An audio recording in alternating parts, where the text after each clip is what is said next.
Sean todos bienvenidos al podcast Vida con Jaime Sevilla. Bienvenido al podcast Vida con Jaime Sevilla. Hoy en una transmisión muy especial, ya que tenemos un invitado de honor. Sí, hablamos del Dr. Félix Ulloa, vicepresidente de la República de El Salvador, que ahora ha llegado hasta los estudios de ABA aquí en nuestra casa en Portland, Oregón. Y para CIA Communication y ABA Media Group, es un placer, un honor tenerle aquí, Dr. Félix Ulloa. Bienvenido aquí a su casa. Jaime, gracias. Qué gusto saludarte de nuevo. Y ahora aquí en nuestra casa, la casa de ABA. Qué gusto, Jaime. Muchas gracias. Recuerdo que estuvimos hace poco, también el año pasado, en su oficina de la vicepresidencia en El Salvador, y siempre es un placer encontrarlo con esa misma sonrisa, con ese mismo ánimo, trabajando ardua por nuestra gente. Hoy queremos en esta entrevista, en este podcast que tenemos, que la gente nos sigue en todo el mundo, abordar algunos temas principales. Sobre todo quisiéramos hablar del gobierno. La diáspora, tanto en Estados Unidos como en Europa, en el mundo entero, tiene los ojos puestos en El Salvador, y es debido a ese cambio repentino que vino y que acabó prácticamente sepultando a los poderes tradicionales que habían gobernado el país por décadas. Lo debemos, como usted muy bien lo dijo en una entrevista en México, al uso de la tecnología, de las redes sociales, que el señor presidente Nayib Bukele utilizó en su momento de campaña, y fue como ese despertar o ese resurgir de los milenarios o de los millennials, como le llamamos, ese resurgir y esa conexión tecnológica a través de las redes sociales con la gente y una forma de expresarse libre. Una vez que nosotros ya tenemos ahora al presidente que el pueblo quería y que lo sigue queriendo, por supuesto, ¿cuáles han sido los principales logros que como gobierno siente usted que han logrado en este año y meses que llevan? Bueno, primero quizás reiterar la introducción que tú hacías de cuál es el momento político e histórico que está viviendo El Salvador y de dónde arranca esta nueva coyuntura en la cual el país se tiene necesariamente que proyectar al futuro. Ya tú lo decías, con las elecciones del 3 de febrero de 2019 se cerró una etapa que habíamos caracterizado como la posguerra. Es decir, después de la firma de los acuerdos de paz en 1992, que puso fin a la guerra, se entró en un proceso de nueva institucionalidad, la institucionalidad de la posguerra, que duró prácticamente casi 30 años, en la cual hubieron los gobiernos de las dos partes que se enfrentaron durante la guerra, que negociaron la paz y que administraron la posguerra.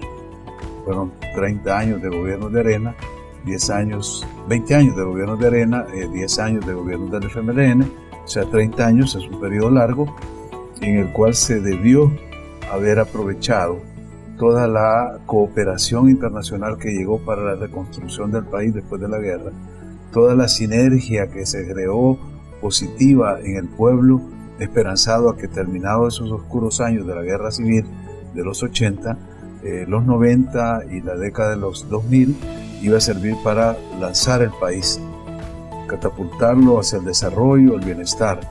Desafortunadamente el pueblo vio que no era ese el rumbo que se llevaba. Sí hubo mucho bienestar, mucha bonanza económica, pero para pequeños grupos, pequeñas élites que se beneficiaron de ese modelo que se creó en la posguerra, donde la exclusión de las grandes masas de sectores, sobre todo rurales, no solo excluía a estos grupos vulnerables, sino que generaba condiciones para que se desarrollara una política que atentaba contra la misma democracia, y eran las pandillas que fueron creciendo. Entonces, modelo de exclusión en las comunidades, agravado por la violencia que generaron las pandillas, el resultado era flujos de migración forzada para Estados Unidos, para México, para donde se pudiera ir, porque la gente estaba desesperada, sin trabajo, sin oportunidades y agredida por estos grupos violentos. Entonces eso, que fue la culminación de ese proceso, hizo que el pueblo el 3 de febrero buscara otra opción, porque ya no les creía a los que habían administrado durante 20 años el gobierno, ni les creía a los que lo administraron 10 años después. Entonces la consigna era: no queremos que siga el FMLN, pero tampoco queremos que regrese Arena. Entonces es algo nuevo. Y eso es lo que presentó el presidente Bukele. Y como tú lo decías, él hizo uso exclusivamente de la tecnología, de las redes sociales, de esta nueva forma de comunicación, porque los poderes fácticos y tradicionales que controlan el sistema político, jurídico, económico, informativo del país estaban contra él, porque eso significaba el cambio del statu quo. Un statu quo en el que FMLN y Arena eran aparentemente enemigos, pero jugaban un juego que se llama suma cero, un juego en el que todo lo que gana un partido lo pierde el otro, y al final el que perdía era el pueblo. Entonces nos cansamos de ese juego suma cero y hemos decidido apostarle a un proyecto de win-win, es decir, ganaremos todo. Y eso es lo que decía el presidente Bukele cuando lanzó su mensaje en la Asamblea General de Naciones Unidas: somos un país en construcción, o sea, estamos construyendo, y justamente estábamos ya por dar saltos cualitativos en la reconstrucción del país con megaproyectos como el aeropuerto en la zona oriental o el Surf City en toda la zona costera. Él había conseguido en un viaje que hizo a Japón, a China, a Qatar, ayuda por casi $1,000 millones para construir la Biblioteca Nacional, un nuevo estadio nacional, en fin, toda una serie de proyectos que iban a venir cuando nos cayó la pandemia. Y eso nos puso en pausa, y ahí nos hemos quedado con ese momento en el que, bueno, es el mundo entero el que está en esta situación. Nosotros esperamos salir de ella fortalecidos, con una nueva visión, con una aproximación al cambio, al desarrollo, a la armonía social, a la generación de empleo, con algunas de las victorias que tuvimos desde el inicio, y era el combate a la violencia y a la inseguridad. El plan Control Territorial, a pesar de que no tuvo el apoyo ni el respaldo de los otros órganos del Estado para otorgarle todos los financiamientos que se solicitaban, en su fase 1 y la fase 2, que era la que estaba empezando a implementarse, había logrado ya recuperar el territorio que anteriormente estaba en poder de los grupos criminales. Estaba logrando involucrar a la comunidad para generar condiciones en las que la seguridad volviera a las comunidades y la gente no se viera obligada a salir y a emigrar. Y íbamos a entrar a la fase 3, para eso era que se habían pedido los $109 millones que nunca los aprobó la Asamblea. El plan tiene 7 fases. Si en la fase 1 y la 2 ya habíamos logrado recuperar territorios, llevar al Estado con sus servicios públicos, salud, educación, incluso recreación, se habían creado pistas para hacer patineta, para ciclismo, los cubos que se habían abierto en las zonas conflictivas. Todo eso iba generando un ambiente de desarrollo armónico en las comunidades. Pero repito, la COVID-19, eso nos ha puesto en pausa. Vamos a esperar cómo el mundo va a ir reaccionando para recomponernos en esta etapa de poscrisis, y ahí queremos tener ese encuentro, que ese fue el mensaje justamente que mandó el presidente a Naciones Unidas, de cómo Naciones Unidas debe jugar ese liderazgo, ese papel de rector en la comunidad internacional para irnos generando políticas globales que nos permitan a todos los países salir adelante de esta crisis. Muy bien, y qué bonito escucharlo. Viene a mi mente el plan Cuscatlán, ¿no? Todo lo que ha hablado. Dentro de todo este sistema de gobierno, con todos estos retos que se ha tenido, ¿cuál ha sido la parte más difícil como gobierno para enfrentar las realidades salvadoreñas?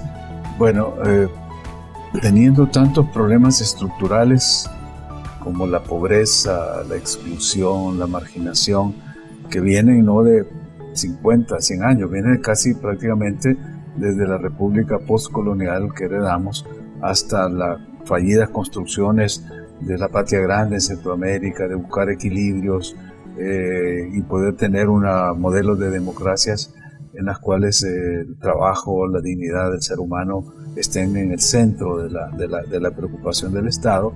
Es muy difícil establecer cuál es el aspecto más triste, más difícil, porque varía según la coyuntura. Yo te podría decir que un momento difícil que ha encontrado este gobierno ha sido cuando la Asamblea Legislativa ha empezado a negarle toda la posibilidad de avalar los empréstitos internacionales para hacer frente a la crisis. Es un momento de mucha confrontación y solo se explica de una sola manera, y es lamentable que lo tengamos que ver en los próximos meses, pero es que ya entramos a una campaña preelectoral. O sea, vamos a tener elecciones el 28 de febrero del próximo año, ya estamos a menos de 6 meses prácticamente de la elección, entonces todo se lee en clave electoral. Y si el gobierno presenta una iniciativa que va a favorecer amplios sectores de la población, comunidades, regiones específicas del país, pues los diputados lo leen en clave electoral y van a ver si eso le va a permitir mayores adhesiones o soporte político al Ejecutivo, o si eso va a darle algún rédito a alguno de estos partidos, como por ejemplo en la distribución que se hicieron de los fondos para el fideicomiso. La Asamblea aprobó parcialmente ese fondo porque puso como condición que una buena parte de esos fondos aprobados fueran las alcaldías, porque las alcaldías están en manos de los partidos, y entonces los alcaldes iban a tener recursos para hacer obras y presentarlas durante las elecciones. O sea, pues que desafortunadamente nos cae un periodo electoral que nos va a distorsionar lo que debería ser una dinámica social, una política de concertación, de diálogo, en un ambiente de mayor armonía. Ojalá lo logremos después de las elecciones de febrero, porque en este periodo es entendible que nadie quiera hacer concesiones ni nadie quiera entrar a un proceso de diálogo, porque todo el mundo está en competencia, aún dentro de los partidos, en los distintos grupos, y al interior de los partidos se ve esta confrontación. Así que, desafortunadamente, repito, es un momento difícil por el periodo preelectoral, pero no quiere decir que no hay que hacer los esfuerzos para ir logrando esos espacios de diálogo. De hecho, yo he abierto uno, con autorización del presidente, que es para un gran diálogo nacional y que nos pueda permitir revisar la Constitución y tener una nueva Constitución acorde a los nuevos tiempos que el país va enfrentando.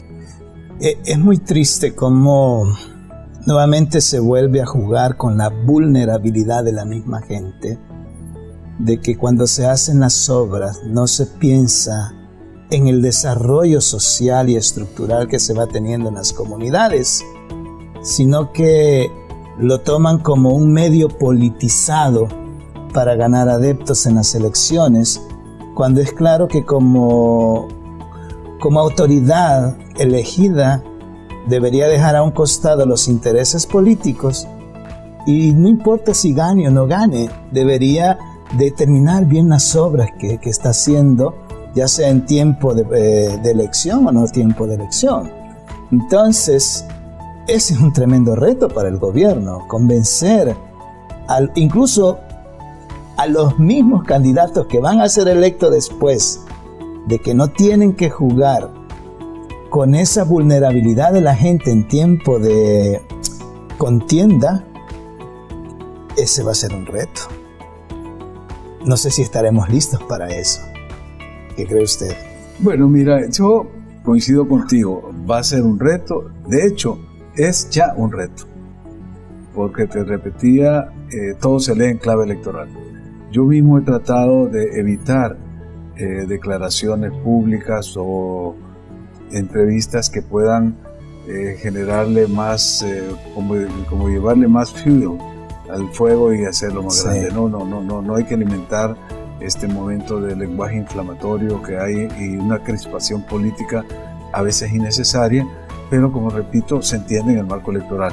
El reto es cómo el gobierno, el ejecutivo y los otros órganos del Estado logramos mantener una posición más institucional, que se lea en clave nacional lo que estamos haciendo, y cuando digo en clave nacional es que se vea que las resoluciones de la Corte Suprema de Justicia, que la legislación que aprueba la Asamblea Legislativa, que las actividades que desarrolla el Ejecutivo están todas orientadas al bien común, al bienestar del pueblo salvadoreño, a la búsqueda de esa realización de ideales comunes nacionales.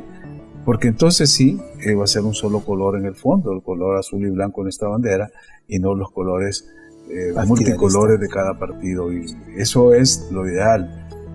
¿Y lo podemos conseguir? Yo creo que sí, con madurez. De hecho, un amigo que está en este momento en Londres, conocedor muy bien de El Salvador, trabajó mucho con Naciones Unidas en El Salvador, me decía, ¿por qué no promueven un pacto interpartidario de respeto mutuo y de una política limpia, sin que hayan pues estos insultos y calumnia, etcétera? Y ese es el deseo de todo el que está queriendo el bienestar del país. Yo le decía que sí, que me parecía una buena idea, que se la iba a trasladar, por ejemplo, al Tribunal Supremo Electoral, que como máxima autoridad y árbitro en este torneo, él puede llamar a los principales jugadores en el torneo y proponerles un pacto de esa naturaleza. Nos daría resultado, ya lo hemos hecho. De hecho, cuando yo fui magistrado convocamos a un pacto. Unos partidos llegaron, otros no, porque eso es voluntario. Unos dijeron, ¿y para qué vamos a ir a firmar lo que ya está en la ley? Si ya la ley de partidos políticos, el Código Electoral ya nos establecen eso. Bueno, es un poco para recordárselo, ya sacarlo en la ley y recordarle que se comprometan a cumplirlo.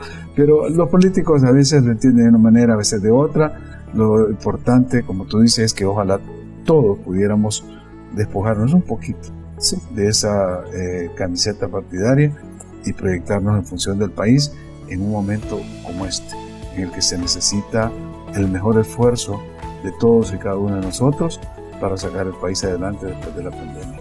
Sí, tengo que hacer esta pregunta.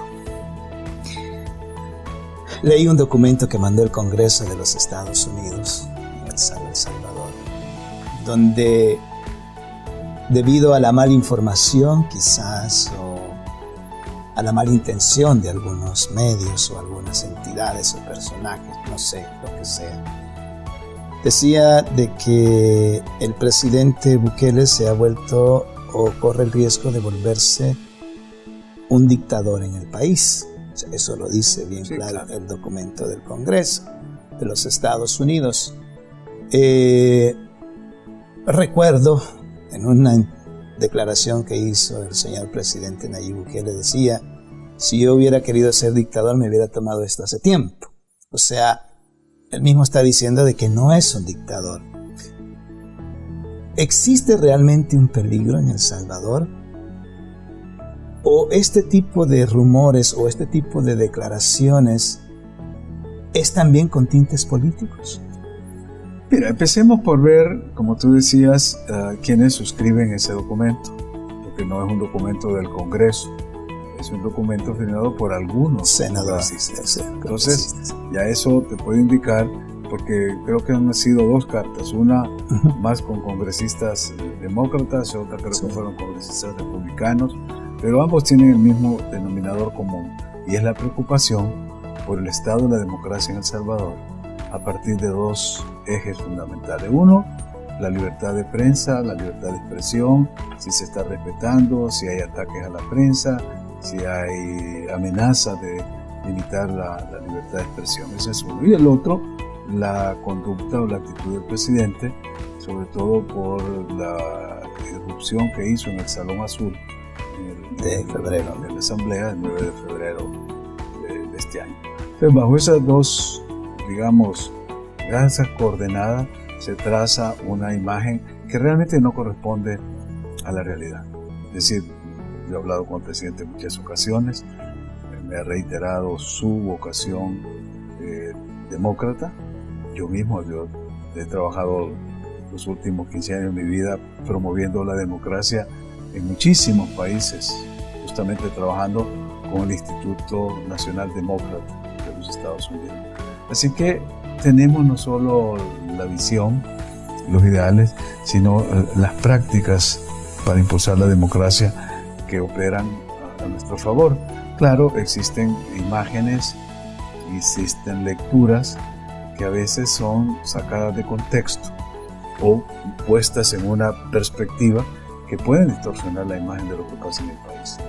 Hay muchas falencias en el ejercicio de gobierno, yo mismo las he reconocido, son falencias que pueden amenazar un proceso de construcción democrática, pero de eso se trata, de señalarlas para corregirlas. Así es. Y cuando la crítica es una crítica constructiva, es bienvenida, pero cuando se trata de una crítica acerba o de una agenda de confrontación, porque al final eso es lo que yo he visto, que los sectores que han salido a denunciar la falta de vocación democrática del presidente o la amenaza al ejercicio de la prensa libre, son personas que realmente tienen una agenda de enfrentarse con el presidente, con el gobierno, con el ejecutivo, y ahora han agarrado hasta conmigo, que yo nunca pensé que me fueran a acusar de eso, pero con el tema de la reforma constitucional han distorsionado mis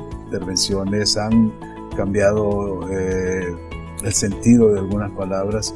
Se ve pues que se trata de una campaña. Entonces cuando tú ya entras en ese nivel de confrontación, ya se pierde la objetividad.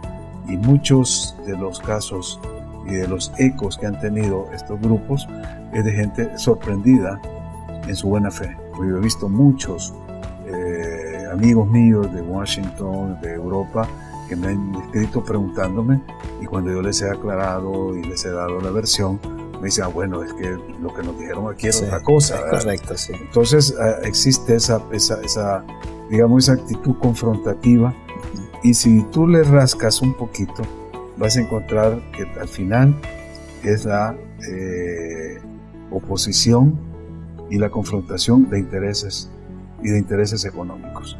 Y eso se reviste con matices políticos, con matices democráticos, y se cambia la narrativa. A mí ya no me sorprende eso. De hecho, cuando yo lancé la invitación para que se sumaran representantes de estos sectores al diálogo para darle una visión del nuevo país en una constitución modernizante y democratizadora, no quisieron. Sí, no aceptaron entrar al diálogo. Entonces, ¿cómo se puede construir un diálogo auténtico, honesto, transparente, sincero, si una de las partes no acepta la convocatoria del diálogo y es la que está denunciando que no hay diálogo? Entonces eso te genera lecturas diferentes, y cuando tú haces un poquito de investigación te das cuenta por qué es que estos sectores van a continuar en eso, y no importa lo que el presidente haga o deje de hacer, siempre va a haber una crítica. Hay un abogado amigo mío, es prácticamente uno de los pocos sabios del derecho que queda, que es el doctor Fabio Castillo, que ha dicho que esta nueva polarización que vive el país, como la que vivimos antes entre Arena y el FMLN, ahora es la bukelefilia y la bukelefobia. La bukelefilia es más del 80% de la población que está con el presidente, y haga lo que haga el presidente, todo está bien hecho. Así es. Y la bukelefobia, que es un grupo mucho más reducido, que todo lo que haga el presidente o todo lo que deje hacer el presidente está mal.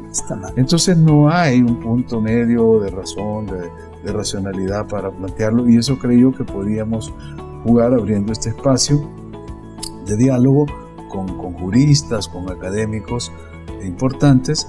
Algunos han aceptado. Son un grupo ya identificado, el que nunca va a aceptar y siempre va a estar criticando de manera acerba y no constructiva. Y la gran mayoría, cuando este proceso vaya avanzando y se vayan consolidando los patrones democráticos bajo los cuales se quiere construir, pues se van a convencer que no era tal la narrativa que les dieron. Ahora, si fuese cierta, pues yo mismo tendría también que revisar mi papel de que estoy haciendo, porque no voy a estar yo en un gobierno o en un proyecto que vaya contra mis principios, que son esencial y fundamentalmente democráticos. Y qué bonito, y quiero terminar este segmento con ese último statement que acaba de decir. O sea, sobre todo para darle la confianza a nuestra gente de que en El Salvador no se está constituyendo una dictadura, sino que hay un sistema democrático todavía, que ha sufrido ciertas cositas, porque lógico que lo que pasó el 9 de febrero no es lo mejor para arreglar las diferencias, ¿verdad? Pero como usted dijo, así se va aprendiendo, porque solamente cuando hay un reto es cuando las partes se tienen que ver obligadas a cambiar, una y la otra. Pero me gusta y quiero quedarme, quiero despedir este segmento para que después vengamos con las preguntas. Pregúntale al vicepresidente, que ya las tenemos ahí. Quiero quedarme con este mensaje a todos los salvadoreños de la diáspora. El señor vicepresidente de la República del Salvador, doctor Félix Ulloa, ha dicho firmemente: soy un demócrata y no puedo ir en contra de mis principios. Una forma para darnos a nosotros la confianza de que El Salvador es un país democrático. Ya regresamos con el podcast Vidas con Jaime Sevilla. Nos vamos a una pausa.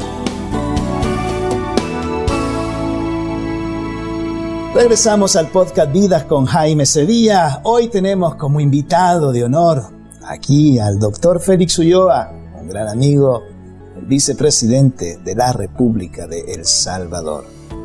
Por supuesto, un saludito también a nuestra cónsul del área, Clary Monzón, quien está detrás de cámara echándonos porras en esta entrevista. Gracias por compartir con nosotros. Este segmento le titulamos Pregúntale al vicepresidente. Y una de las preguntas que salió así rápidamente fue: ¿quién perdió los archivos de la masacre del Mozote? Muy buena pregunta, yo me la he hecho igual, ¿verdad? ¿Cuándo y en qué momento se perdieron archivos de una matanza de del año 81? Hace ya más de 40 y pico de años. Sí.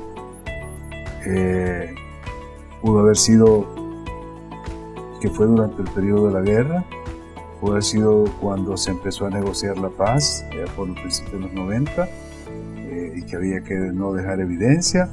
Pudo haber sido durante los gobiernos de Arena, que estuvieron desde el 89, el 94, al 99, al 2004, es decir, 30 años en los cuales, 20 años en los cuales se pudo haber destruido.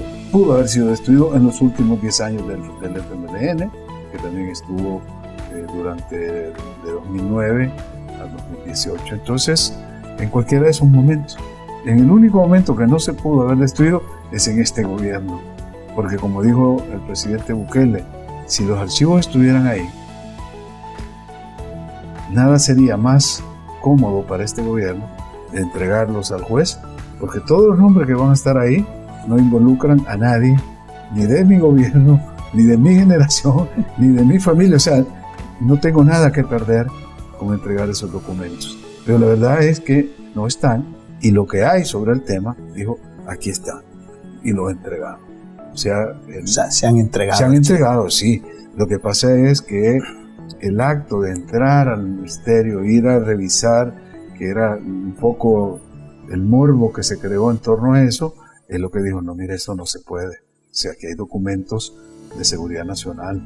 No puede venir cualquiera a buscar. Usted pídame lo que quiera, y si yo lo tengo, se lo entrego. De hecho, él entregó una caja de lo que hay y lo que ha sobrevivido a estos más de 30 y pico de años que ocurrieron los hechos. Y si hubiera más, dice, lo entregaría. Pero hay una cosa, Jaime, que es importante, sobre todo para que la diáspora que nos está viendo y que está preocupada por eso, y que estoy seguro que muchos de los que nos están viendo tienen algo que ver con el Mozote, porque fue en esos años terribles cuando se hicieron estas masacres y se masacró a nuestro pueblo humilde, que mucha gente salió hacia estos lugares. Y aquí deben haber más de algunos parientes, amigos de la gente que fue masacrada en el Mozote. Entonces, si en El Salvador no existen ya esos archivos porque se destruyeron. Puede haber sido en la época de la junta de gobierno, en el periodo de la guerra, puede haber sido en el gobierno del presidente Duarte, que tomó posesión en el 84 hasta el 89, o puede haber sido en los otros 4 gobiernos de Arena, o los 2 del Frente. Ahí tenemos más de 35 años de gobiernos, 5 del PDC, 20 de Arena, 10 del FMLN. Ahí se pudo haber perdido. Pero donde no se deben de haber perdido, y donde seguramente están, debe ser con el Departamento de Estado, con alguna agencia acá en Estados Unidos. Y ahí habría que pedir que se desclasifiquen estos documentos, porque si en El Salvador los responsables de dirigir el gobierno en esos 35 años, 5 de Duarte, 20 de Arena, 10 del Frente, más los de la Junta, porque antes del 84, que era el presidente Duarte, había una junta de gobierno y hubo un gobierno transitorio de Álvaro Magaña. O sea, durante todo ese plazo se pudo haber destruido, porque la masacre fue en el 81, lo que había una junta de gobierno. Y esa junta de gobierno entregó el gobierno hasta después del 82, que hubieron elecciones, cuando se estableció la Asamblea Constituyente y nombraron como presidente provisional al doctor Álvaro Magaña. Y Álvaro Magaña nombró 3 vicepresidentes, uno del PDC, uno del PCN y uno de Arena. El de Arena era el mayor Roberto Davis, el que era vicepresidente. Entonces tenían acceso los militares a los archivos. Pero después ganó el presidente Duarte en el 84, sí. En el 89 Cristiani, en el 99 Paco Flores, en el 2004 Tony Saca, o sea, pues después vino Mauricio Funes, Sánchez Serén. Cualquiera de ellos pudo haberlo destruido, no sabemos quién, pero donde no están destruidos, porque todo lo que se reportaba ya en ese periodo se mandaba aquí a Washington, a Estados Unidos, hay que ir a buscarlo a alguno de estos archivos y pedir la colaboración del gobierno de Estados Unidos para que nos lo den. O sea, ustedes como gobierno, por decirlo así claramente, no tienen nada que temer, nada que esconder. No, absolutamente. Es más, a mí me hubiera gustado conocer más a fondo, porque de alguna manera en ese periodo trágico de esos años, yo perdí a mi padre en el 80, unos meses antes de lo del mozote, sí. Y nos gustaría saber qué pasó. Por eso decimos, si quien más interesado está en recuperar la memoria histórica, en saber lo que ha sucedido, somos nosotros, entonces no tenemos nada por qué ocultar. Y qué bonito escuchar eso, una buena respuesta, muchas gracias por esa clarificación, y desde ya pedimos la colaboración de los Estados Unidos para que las víctimas que todavía viven ese dolor puedan tener paz sabiendo la verdad. Otra pregunta, casi por la misma línea. Acaba de surgir la condena por el Tribunal Supremo, ¿verdad?, de España, del coronel Inocente Montán, por la masacre de los jesuitas, que igual no tan terrible como la del mozote, pero igual repudiable en todo el sentido de la palabra, ¿no? Dice, ¿dónde están los intelectuales de esta masacre? ¿Por qué la justicia salvadoreña se niega, según la pregunta, ¿verdad?, el contexto, se niega a perseguir a los autores intelectuales de esta masacre? Ese es, hacía el paréntesis la persona que preguntaba, y la otra era, ¿y qué va a hacer el gobierno para poder ayudar a hacer justicia? Bueno, mira, quizás para aclarar, en una república donde funciona el Estado de Derecho, los poderes centrales, lo que se llaman los órganos fundamentales del gobierno, son independientes y separados. O sea, pues que, por ejemplo, el Poder Ejecutivo o el órgano ejecutivo no puede interferir en el órgano judicial ni en el legislativo, y viceversa. Entonces, este tema de la justicia le corresponde al órgano judicial. ¿Sí? Son los jueces, magistrados, los que administran la justicia. Yo estoy de acuerdo de que por muchos años se intentó llevar la justicia a los autores materiales e intelectuales de esta masacre de los jesuitas. Desafortunadamente, hubo una ley de amnistía. De hecho, hubieron dos leyes de amnistía. La primera, que fue de 1992, mediante la cual se trataba de cerrar las heridas de la guerra y que todo el mundo pudiera ir y vivir en paz. Se dio esa amnistía porque había muchos procesos penales contra comandantes guerrilleros en varios tribunales penales. Entonces hubo que dar esa amnistía para que ellos pudieran entrar al país, porque si no, por orden de un juez los podían capturar y ahí el gobierno no puede hacer nada. Entonces lo que hizo la asamblea fue decretó una ley de reconciliación nacional. Esa fue en 1992 y todos estuvimos de acuerdo y entraron los comandantes. Unos vinieron de México, otros bajaron de las montañas y hubo un encuentro y una reconciliación. Pero como se empezó a investigar por la Comisión de la Verdad algunos hechos que dice el derecho internacional de los derechos humanos que son delitos que no se pueden amnistiar, ni se pueden perdonar, ni prescriben, que son los delitos de lesa humanidad. Entonces, en lo de la Comisión de la Verdad se empezaron a encontrar algunos de estos sucesos, ahí se aparece el caso de Mozote, de los jesuitas, etc. Y temerosos de que algunos funcionarios que estaban en los gobiernos de ese periodo fueran a aparecer involucrados, dieron la segunda ley de amnistía, la de 1993, justamente unos días después que apareció el informe de la Comisión de la Verdad, porque ya aparecían nombres de oficiales, de funcionarios que podían haber sido enjuiciados. Entonces, con la ley de amnistía, la segunda, se protegieron. Y ahí ya no se pudo hacer nada, porque todos los juicios que se llevaban, pidiendo justicia, en el caso de los jesuitas y cualquier otro, la matanza del Zumpul, la de Mozote, tantas matanzas que hubieron, no podían porque estaba la ley de amnistía. Hubo que esperar a que la declararan inconstitucional la ley de amnistía, hace como 3 años que se declaró inconstitucional, y entonces ahora está abierta la posibilidad. O sea que ahora, y no es un tema del gobierno, es un tema de las víctimas, porque el gobierno no puede ir a acusar. Quien va a ir a acusar o a pedir justicia es la víctima, y ahora sí lo puede hacer, porque esa ley de amnistía se derogó. Y de hecho, por eso es que se reabrió el caso del Mozote allá en Morazán, y se ha reabierto el caso de los jesuitas en San Salvador. O sea, pues que el que quiera que le hagan justicia y que sienta que por la ley de amnistía pasaron más de 20 años de impunidad, ahora es el momento. La verdad es que no hubo así una avalancha de juicios que era lo que todos pensaban. Cuando quitan la ley de amnistía, va a venir la gente a poner denuncia y todo. No, la gente lo ha hecho con suma responsabilidad y hemos visto pues que no se ha desbordado la Administración de Justicia por ello. Es más, yo le propuse a la Procuradora de Derechos Humanos de la administración anterior que para juzgar estos casos no lo hiciéramos con la legislación común, la legislación penal, porque el mismo nombre dice legislación penal, es para penar, o sea, castigar. Al que comete un delito se le aplica la pena. Ese es el concepto de la legislación que está vigente en el país. Yo le decía a ella, hagamos una nueva legislación que se aplique la justicia transicional, la justicia reparativa, es decir, que ya no busca solamente el castigo, sino la reparación de la víctima.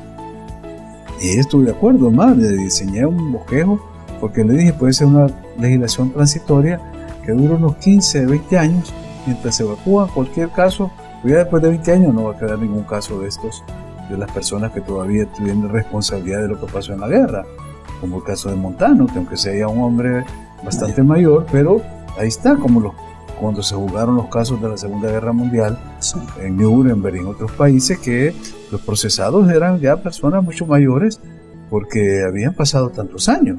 Correcto, sí. Entonces, la Procuradora estuvo de acuerdo, pero ya no pudimos terminar de desarrollar esa idea de que se creara una jurisdicción especial para juzgar los delitos cometidos durante el conflicto, dentro del marco conceptual, los principios y los mecanismos de la justicia transicional, y no la justicia penal, que es la que estamos aplicando ahora.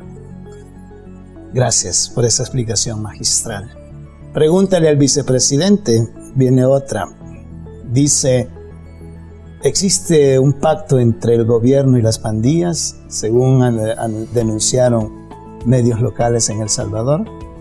Bueno, yo ahí sí no sé, porque por lo menos yo nunca me he reunido ni me han dado instrucciones, y se supone que si se hacen son secretas o confidenciales, si algún medio tiene las pruebas, porque eso sería un delito. Claro. Un delito grave, porque están penadas estos grupos como organizaciones terroristas. Entonces, si un medio tiene la prueba, grabó una conversación de un funcionario o tomó una foto que están reunidos, pues eso tiene que ir a la fiscalía y procesar a ese funcionario que se está reuniendo, y al solo reunirse, con solo sentarse, se comete un delito, porque estás ya con una persona que por definición está marcada como terrorista. Entonces, yo en lo personal no sé. Y si hay algún medio que tenga la prueba, si no lo hace, ese medio también está incurriendo en delito que se llama comisión por omisión. O sea, cuando tú conoces que se comete un delito, o sos testigo del delito y tú no lo denuncias, tú ya sos partícipe del delito. Eres cómplice. Por omisión, sí. por no ir a denunciar. Este es un llamado entonces para aquellos medios que denunciaron esta noticia de que había un pacto entre el gobierno y las pandillas. Bueno, que lancen las pruebas, que vayan a la fiscalía, porque, como muy bien dijo el señor vicepresidente, son organizaciones consideradas o ya calificadas como terroristas. Y última pregunta que apareció ahí, hicieron muchas, pero la voy a hacer esta porque yo estuve en la toma de posesión suya, ¿verdad? Y que escuché el clamor, devuelvan lo robado. La pregunta es, ¿cuándo lo van a devolver? Esa fue la pregunta. Sí, bueno, es muy buena, porque de ser una consigna de campaña, se volvió una demanda social muy fuerte. Sí. El pueblo quiere que devuelvan lo robado. Así es. Porque si no, con lo que lo condenen 5 o 10 años, salen y salen a disfrutar de lo que le defraudaron al pueblo, lo que se robaron, o se lo dejan a sus herederos, a su familia, y no es justo, porque es dinero del pueblo. Lo que sucede es que en estos temas hay que ir actuando con suma responsabilidad y con suma cautela, y se van a ir estableciendo los casos de manera tal que las evidencias que se recojan son las que se van a llevar para poder recuperar eso. Y ya se han ensayado o se estarán ensayando 2 vías prácticamente. Una, las acciones para que se regrese eso. Ya creo que hubo un fallo de un juez que ya aceptó que se embargue a la empresa esta Astaldi por más de $240 millones por el tema que se hizo en el caso de la CEL. Entonces ya eso es un caso judicializado para ir recuperando esos dineros que se... Que es del pueblo. Son del pueblo. Sí. Esos 240 millones eran de los impuestos nuestros. Y se los llevaron estas empresas por mecanismos que en el juicio van a salir. El otro es evitar que nos sigan robando. Y para eso tenés que blindar el sistema tributario, porque por ahí es que se evaden muchísimo. Hay casos, bueno, según el Global Financial Transparency, en El Salvador eran $2.000 millones, o sea, 2 billones al año que se van por evasión y por elusión. 2 billones. $2.000 millones en impuestos no pagados. O sea que si ese dinero lo pudiéramos detener, que no se salga de las arcas del Estado, tendríamos recursos para desarrollar el país. Pero estas élites, estos grupos, muchos de los abogados de estos que salen criticando la reforma constitucional son los expertos en hacer estas evasiones. Por eso es que no quieren que hayan cambio, porque ellos están felices con este statu quo, con una política fiscal como la actual. ¿Quién va a querer que cambie esto? Y que te pongan ya control e impuestos y que ese dinero entre en las arcas del Estado y se quede. O sea, porque entra por la vía de los tributos, ¿verdad? Como el IVA, lo que pagamos, pero en cuanto a patrimonio, en cuanto a renta, en cuanto a utilidades, ahí es donde se diluyen, se evaden todos los impuestos que el Estado debió haber recuperado para transformarlo en bienes y servicios para el pueblo. Salud, educación, vivienda, carreteras, etc. 2.000 millones de dólares. Anuales. Y el reporte es de 2000 a 2016, el que yo leí. O sea que 16 años, 36 mil millones de dólares que el país no lo recibió. ¡Wow! Por eso decía, cuando andaba en contienda, el señor presidente Nayib Bukele decía, si no roban, alcanza para todos. Cuando no se roba, el dinero alcanza. Alcanza. El país es rico, lo que pasa es que lo han empobrecido estos pequeños. ¡Qué triste! Estamos en el podcast Vida con Jaime Sevilla. Datos muy interesantes y que ahora nuestra comunidad recibe de primera mano. Nadie le cuenta. Lo dijo el señor vicepresidente, lo dijo aquí en ABA, lo dijo en el podcast Vida. Cuando regresemos, hablaremos sobre la reforma de la Constitución de la República de El Salvador. Regresamos con el podcast Vida con Jaime Sevilla. Nos acompaña en la casa un gran amigo, el doctor Félix Ulloa, vicepresidente de la República de El Salvador. Ya pasamos el primer segmento, hablamos de gobierno. El segundo segmento hablamos, pregúntale al vicepresidente, que ojalá pudiéramos mantener esto muy frecuente, las preguntas.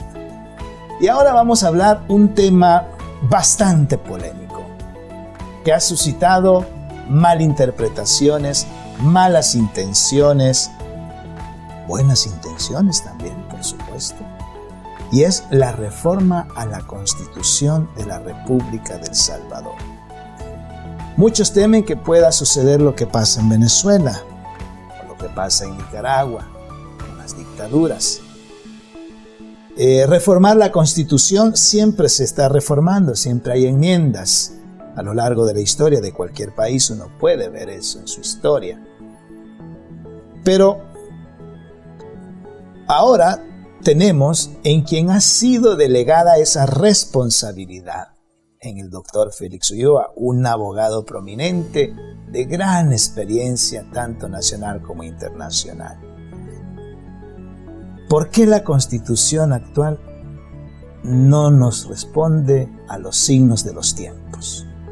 Bueno, gracias por darme la oportunidad de explicar este proyecto que ha sido un sueño en mi vida. Es decir, esto es una carrera contra el tiempo que yo inicié hace más de 25 años, empezar a plantear la necesidad de actualizar nuestro marco constitucional y nuestra Carta Magna a los nuevos tiempos, pero siempre los sectores retardatarios, los sectores que están cómodos con el statu quo, no quieren el cambio. Y cuando han ido aceptando los cambios, han sido esos cambios que tú señalabas muy puntuales. Los abogados dicen esos parches que se le han ido poniendo, que una constitución que se hizo en 1950, o sea, hace 70 años, y que en esa época era como un traje de lujo que se le puso al país, porque era una constitución moderna, modernísima para esa época, inspirada en las constituciones de Europa después de la Segunda Guerra Mundial, que fortalecían el sistema de democracia representativa, inspirada también en la Declaración Universal de Derechos Humanos, que como tú recuerdas se publicó el 10 de diciembre de 1948. Entonces, en el 50, nuestros padres fundadores de esa época tenían todo ese bagaje de conocimiento, de nuevas corrientes, y las pusieron en la Constitución. Era un traje de lujo que se puso El Salvador, que todavía vestía una vestimenta semifeudal, vinculada pues al pasado que tenía el país, un país monocultivador, solo con el café, que todavía no tenía una moneda en las tiendas de raya. Los hacendados hacían su propia moneda y con eso le pagaban a los campesinos. Y ese estado fue el que se modernizó con la Constitución del 50, que básicamente es la que está actual, porque del 50 que fue producto de un golpe de Estado, el golpe de Estado del 48, que ya se llamó el golpe de Estado de los mayores, y que el monumento que lo recuerda es el Chulón, el que está por el Teatro Presidente. Sí. Ese es el monumento a la Constitución del 50. Entonces, después del golpe de Estado se dio esta Constitución muy moderna, muy democrática, y en el 60, 10 años más tarde, hubo otro golpe de Estado, que derrocó al presidente Lemos y se reformó esa Constitución. Pero solo le cambiaron el periodo del presidencia, del mandato presidencial, que antes duraba 6 años, lo bajaron a 5 años. No le tocaron mucho, y luego hubo otro golpe de Estado, 19 años más tarde, en 1979, que es el golpe de Estado que abrió el periodo de la guerra civil en El Salvador. Entonces, después del golpe de Estado del 79, se hicieron estas elecciones que te comentaba en 1982. Esa asamblea se autoproclamó constituyente y tomó la Constitución vigente del 50, le hizo algunos cambios ya más sustanciales y apareció la Constitución del 83. Por ejemplo, esa Constitución, además de crear la Sala de lo Constitucional, que no existía, hizo una reforma a la tenencia de la tierra y la limitó. El artículo 105 limita, nadie puede tener más de una extensión, creo que son 243 hectáreas, cuando antes unas familias tenían 5.000 manzanas, 8.000 manzanas, eran los latifundios, sí, de ese modelo vinculado al feudal. Entonces ya se modernizó. Entonces todo eso es muy bueno porque le iba dando al país otro perfil. Pero estábamos en guerra. O sea, estábamos en los peores años de la guerra, el 83, que sale esta Constitución. La mitad del país estaba alzada en armas. Había una fuerza opositora que se había levantado en armas, que tenía los frentes de guerra, y un movimiento social contestatario que no participó en esa Constitución. O sea, una Constitución que nos la dieron los que en ese momento eran los que podían tomar decisiones. Ahí no había nadie vinculado al sector insurrecto. Entonces, cuando se firmó la paz en el 92, ya el sector insurrecto, que había estado excluido en el 83, logró introducir algunas reivindicaciones, como dijo, bueno, la guerra, ¿por qué empezó la guerra? La guerra empezó por los fraudes electorales del 70, cuando a Duarte le negaron el triunfo en el 72, correcto, cuando otra vez la UNO gana las elecciones del 77 con el general Claramón y se lo vuelven a negar el triunfo. Entonces la gente agarró las armas. Entonces, el origen de la guerra se dio por los fraudes electorales. Entonces crearon una entidad que administrara las elecciones de manera más transparente, que es el Tribunal Supremo Electoral. Bueno, se violaron muchos derechos humanos en la guerra, las masacres, Mozote, los jesuitas. Entonces se creó la Procuraduría para la Defensa de los Derechos Humanos, creación de los acuerdos de paz. Se cambió la policía, porque antes la policía era un lugar de tortura, de maltrato, de persecución política, y estaba adscrita al Ministerio de Defensa. O sea, la policía era parte de la Fuerza Armada. Se dijo, no, la policía tiene que ser civil y controlada por civiles, y por eso se crea la Policía Nacional Civil. Y por eso es que ningún militar puede ser director de la policía, tiene que ser civil. Y así pues se hicieron estos otros cambios, pero quedó todo un área descubierta, que fue todo el capítulo de las transformaciones económicas sociales. Por eso es que el modelo económico quedó intacto y se reprivatizaron muchos de los bienes que el Estado había estatizado, los había nacionalizado, y los bancos sobre todo fue parte del botín. La venta que se hizo de grandes empresas como la Antel, las telecomunicaciones, o las pensiones que se privatizaron. O sea, se generó toda esa, digamos, piñata neoliberal durante ese periodo, y ahora estamos en un momento de reflexión a nivel mundial. Queremos repensar el país ya viéndolo en los nuevos tiempos, y repensarlo no es tocar el sistema político como han anunciado algunos, porque el sistema político todos sabemos que es de las cláusulas que no se pueden modificar, a menos que hubiera una revolución como lo que se trató de imponer, que iba a poner un modelo totalmente socialista, o una revolución que puede ser al contrario, como la que hizo no sé, después de la Segunda República en España, donde llega Franco y crea otro. Sí. O sea, esos modelos totalitarios son los que no queremos y hay suficientes candados en la Asamblea para que no se den. O sea, el sistema político nuestro es republicano, democrático y representativo. Así es el artículo 85. O sea, pues que si alguien quiere que tengamos aquí un rey, no se puede. No se puede. Porque no es una monarquía, es república. Y eso ya estamos claros en esas cláusulas, pero hay muchas otras de esas instituciones que se crearon en los años 50 que ya están obsoletas. Aún la de los acuerdos de paz. Todo el mundo se queja de que el Tribunal Supremo es juez y parte, todo el mundo pide que se separen las funciones, que hayan jueces electorales que solo administran justicia y hay administradores electorales que administran las elecciones para que no haya esa digamos, mezcla de funciones entre jurisdiccionales y administrativas.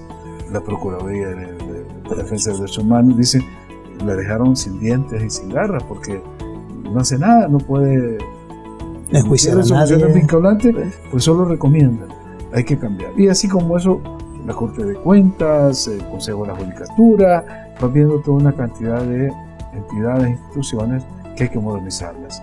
Los mismos gobiernos locales que fueron concebidos en el régimen de los años 50, ahora de lo que se habla es de la descentralización del Estado, del traslado de competencias del gobierno central a los gobiernos locales, es decir, es una visión moderna. Eso es lo que queremos hacer, darle al país un nuevo rostro, ya pues adecuado al siglo XXI, donde un factor es fundamental y que no se consideró ni en los años 50 ni en las constituciones anteriores, pero que hoy el constitucionalismo moderno del siglo XXI lo pone como el eje central en cualquier reforma constitucional, y es ponerle atención al medio ambiente, porque los niveles de contaminación, el cambio climático, bueno, todos los incendios que se han visto en la costa oeste, las inundaciones en otra parte, la sequía, es decir, y toda la contaminación que hay en los mares, en los ríos, implica y significa un enorme desafío para la humanidad, y todos tenemos que ponernos en esa sintonía. Entonces, que El Salvador adopte y tenga el cuidado del medio ambiente no solo nos favorece como nación, porque estamos perdiendo el único río que tenemos, el río Lempa. Ya se anunció que en un par de años se va a morir si no lo cuidamos. Ya casi es una quebrada de invierno cuando lo pasa. Tenemos contaminado casi más del 80% del sistema hídrico de todos los ríos. Los bosques, el 80% son aguas contaminadas de todos los ríos del país. Y tenemos los bosques, que creo que tenemos el 1 o 2% de los bosques originarios, porque lo demás ha sido tala, se han talado. Bueno, lo que ocurrió en las colinas cuando el terremoto del 2001 era por eso, porque se han hecho construcciones en zonas que no son para eso. Se llama Sitio del Niño, que es un valle de vocación agrícola que le podía dar de comer no solo a El Salvador, sino para exportar. Ahorita son planchas de cemento, pues han hecho casas, han hecho fábricas. O sea, el descuido del suelo, el subsuelo, tenemos gas natural y que se lo han explotado estas empresas extranjeras. El mar territorial, tenemos 3 veces más mar dentro, 3 veces más territorio dentro del mar que el que tenemos afuera, no lo hemos explotado. Ahí llegan los barcos de Japón, de Noruega, todo a llevarse los peces, y son nuestros, es en nuestro patio, no los cuidamos.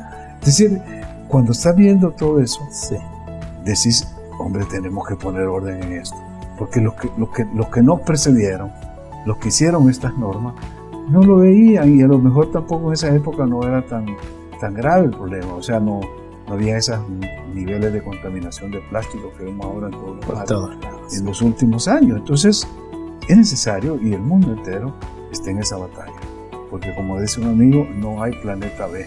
O sea, aquí estamos en este planeta y lo estamos destruyendo, y aquí la especie humana va a ser la causante de que este planeta colapse. Entonces, entre todos vamos a ir poniendo algo desde nuestras propias realidades. Si la nuestra es chiquita, de 20.000 kilómetros cuadrados, hagamos nuestra tarea en esa partecita pequeña. Y qué bonito saber de que la reforma de la Constitución también va en la línea de proteger nuestros recursos naturales. Muchas veces la gente solamente piensa la parte política o la parte de gobierno.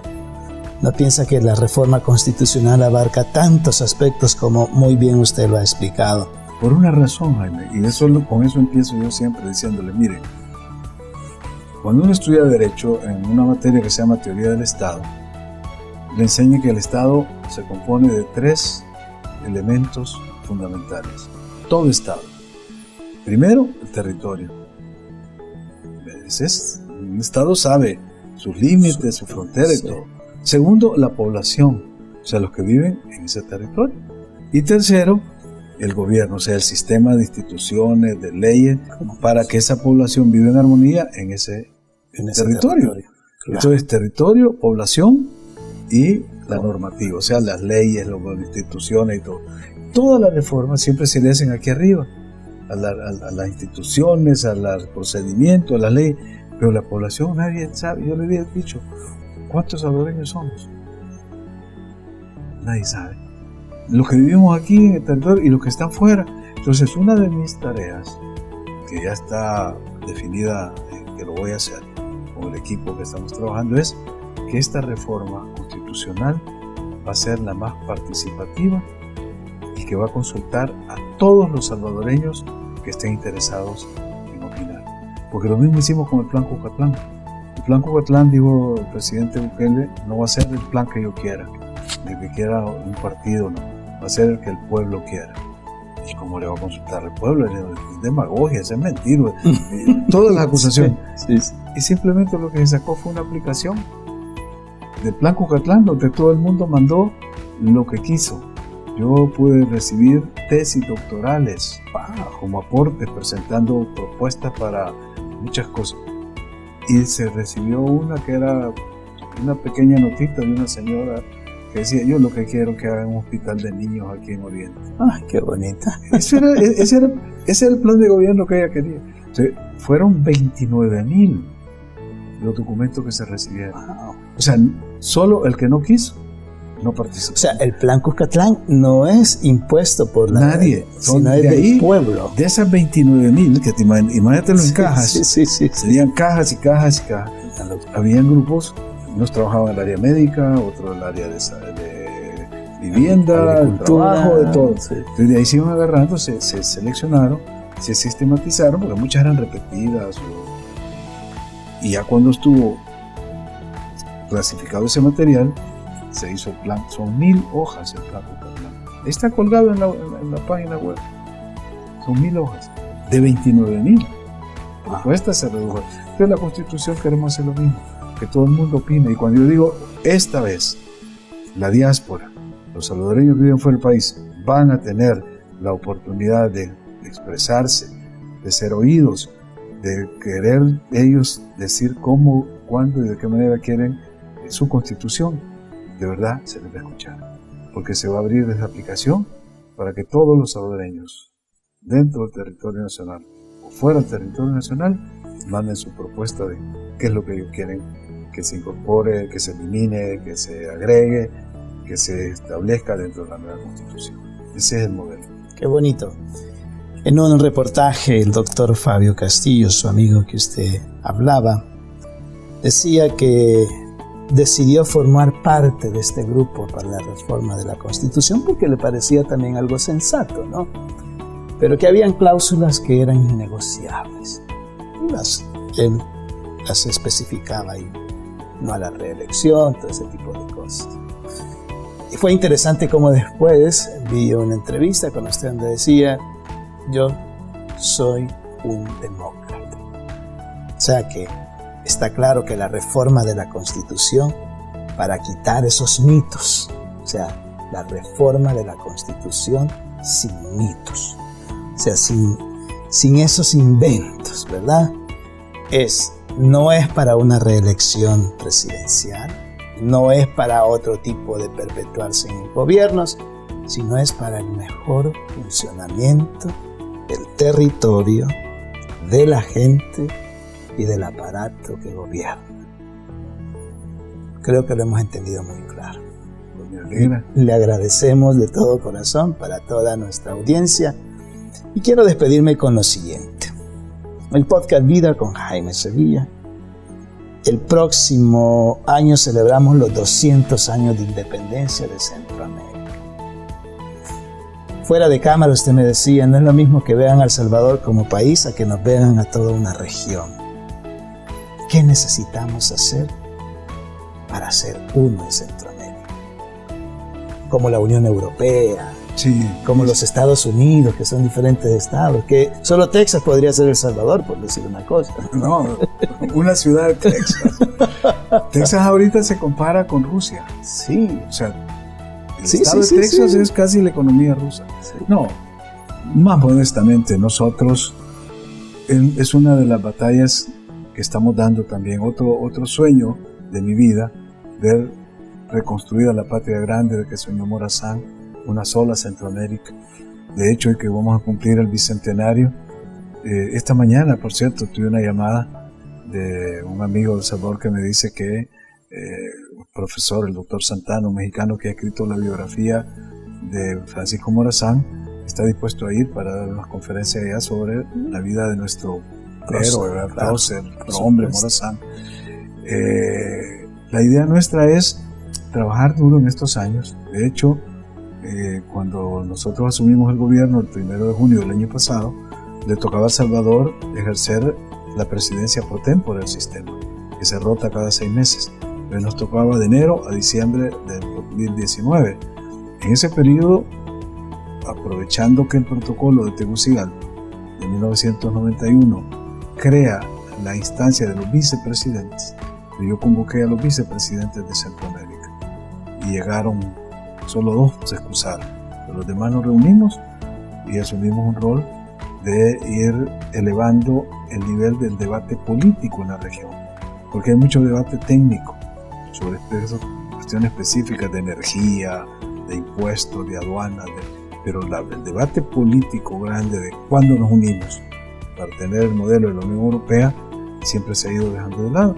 Entonces, bueno, de hecho, viste que tuvimos hoy la conversación con el Parlamento Centroamericano, porque es uno de los compromisos de integrar al Parlamento Centroamericano dentro del sistema como una entidad que tenga la facultad de dar normas de carácter comunitario, o sea, que den normas que sean obligatorias en los 8 estados que formamos el sistema, porque ya de los 5 países que éramos las provincias que nos separamos de España, en el 2021 van a ser 200 años, o sea que en 1821 Panamá no existía, era parte de Colombia, Belice era parte del Guatemala británico, y la República Dominicana estaba invadida por Haití.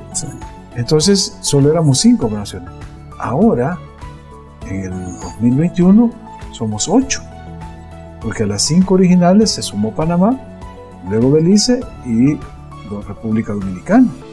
Entonces el sistema, el SICA, somos 8 estados y va a cumplir 30 años, porque fue adoptado en 1991. O sea que para 2021 cumple 30 años. Y ya no somos 5 naciones, somos 8. Y esas 8 es la que yo te decía, somos la 4ª economía de América Latina. Y si sumas todo el territorio de los 8 estados, somos más de 550,000 kilómetros cuadrados. O sea, somos más grandes que España. Más grandes que España, sí, sumar los 8 estados. Entonces eso es lo que se trata, de crear esa gran nación, esa gran comunidad, esa Unión Centroamericana. Con solo eso ya sería suficiente. Para muchos el sueño es volver a la Federación Centroamericana, que sería como Estados Unidos, que son estados federados. Está la Federación, el Congreso Federal, la Presidencia, la Corte Suprema Federal, y están los estados. Pero ojalá podamos llegar a ello, tal vez en el 3er siglo, pero en este segundo, con solo que lográramos la unión, como la Unión Europea, sería un sueño hecho realidad. Gracias. 2 sueños del doctor Félix Ulloa: la reforma de la Constitución y la unión de las 8 repúblicas centroamericanas. Al despedirnos, un mensaje que le quiera enviar a todos los salvadoreños fuera del Salvador y también los del Salvador que nos escuchan. Bueno, de lo que hemos conversado con Jaime en esta ocasión, ustedes saquen sus conclusiones, vean dónde se ubican, qué áreas, qué parte, qué función a ustedes como ciudadanos les gustaría aportar en esta construcción del nuevo país, a lo que llamó el presidente Bukele en su mensaje a Naciones Unidas, cuando ellos somos un país en construcción. Bueno, ¿dónde le aportamos? Yo ya decidí y vamos a trabajar en la reforma constitucional y en la Unión Centroamericana, que El Salvador siga siendo ese país que lidera los procesos de integración. Ese es un compromiso. Y ustedes pueden acompañarme porque vamos a sacar esta consulta nacional e internacional para que todos los salvadoreños puedan aportar, dar sus ideas. Todos van a ser escuchados. Muchas gracias. Muchas gracias a todos por habernos acompañado. Recuerden que nos puede sintonizar también en Spotify, su programa Vida con Jaime Sevilla, el podcast. Hasta la próxima.